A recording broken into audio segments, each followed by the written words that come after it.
Hi hello అండి. నారా లోకేష్ గారికి IT, electronics, human resource development, communication, RTG లాంటి శాఖ అయితే ఇచ్చారు. ఈయన గారు రీసెంట్‌గా ఒక స్టేట్మెంట్ కూడా ఇవ్వడం జరిగింది మీడియా ముందు. ఏంటంటారా, ఏమన్నారంటే, నేను ఎక్కడి నుంచి అయితే ఆపానో అక్కడి నుంచే మొదలు పెడతాను. ఆంధ్రప్రదేశ్ ప్రజలకి 20,00,000 ఉద్యోగాలు కల్పిస్తాను. వలస వెళ్ళిన వాళ్ళకి తిరిగి రప్పిస్తాను. వలస వెళ్ళకుండా తిరిగి మళ్ళీ చూసుకుంటాను అనేసి చెప్పడం జరిగింది. ఐటీ పరిశ్రమలో ఈయన గారు కనుక అనుకున్నట్టు ఉపాధి ఉత్పత్తి కల్పించి ఆంధ్రప్రదేశ్ ప్రజలకి ఉపాధి కనుక కల్పిస్తే దానికన్నా ఒక సంతోషమైన విషయం అంటే ఏది ఉండదు. కానీ ఆలోచించాల్సిన విషయం ఏంటంటే ఐటీ పరిశ్రమ ఈయన గారికి ఎందుకు ఇవ్వడం జరిగింది?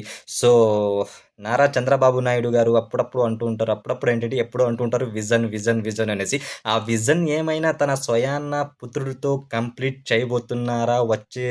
రాబోయే ఎలక్షన్‌లో ఈయన గారిని సీఎం క్యాండిడేట్‌గా చేయాలి అనేసి ఆయన గారి ప్లానా? సో, ఇది నాకైతే అనుమానం ఉంది. మీకేమనిపిస్తుందో ఒకసారి కామెంట్ చేయండి.